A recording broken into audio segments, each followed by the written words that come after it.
بسم الله الرحمن الرحيم وإذا سألك وهركلا چه سوالو کی تانے پیغمبرا وعبادی بندگان زما عني زما پبارکے فإني پسورت اوایا چه بشکز قریب نگدیما أجيب قبلهما دعوة الداعي دعاء فرياد دعاء كونكي إذا دعاني كلاتي هغا زمان واري فليستجيبوا لي فاسدوي أمني حكم زمان فليستجيبوا لي فاسدوي أمني حكم زما وليؤمنوا بي أو يقين دي وساتي فما واني دا دعاء دا قبل والباركي لعلهم يرشدون دي دا پارا چه دوی سمالار بیامومی احل حلال کریش ویدا لکم ستاسو دا پارا لیلت الصیام پشپا دروجو کی الرفثو کرو علی الى نسائکم دخپلو بیبیانو سرا هن هغوی لباس جامدا لکم ستاسو دا پارا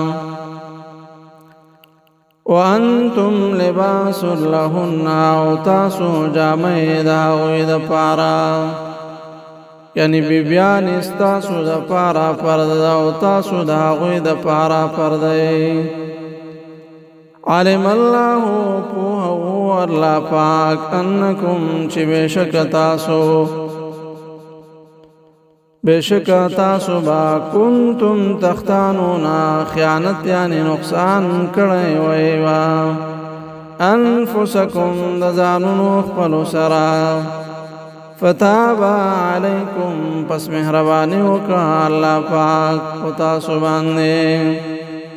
وعفاو معفی وکڑا عنکم تاسو تا فالآنا پس اسباشرهن قرو علیک وی تاسو داغوی سرا وابتغو او غاڑی ما غت کتب اللہ چلکلی دی اللہ پاک لکم تاسو دا پارا یعنی کم اولاد چی اللہ درتا مقرر کری دا داغی طلب کوئی وکلو او خری وشربو او اسکی حتی تردی پوری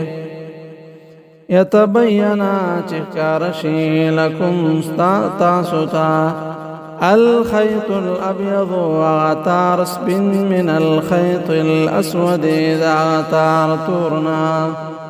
یعنی کلا چی د سحار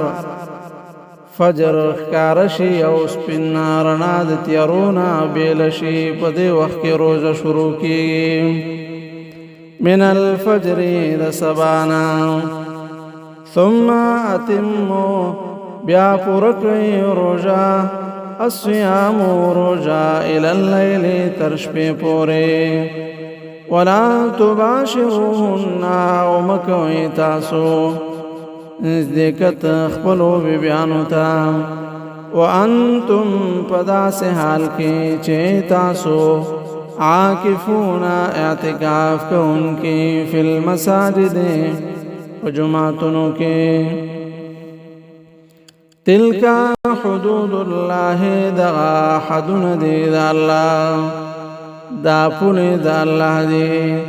فلا تقربوها پس مورنک دیکھے گئے دیتا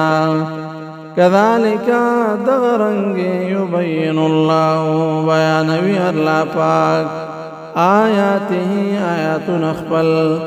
للناس دپارا دخلکو لعلهم يتقون دے دپارا چه پرہزگار شئی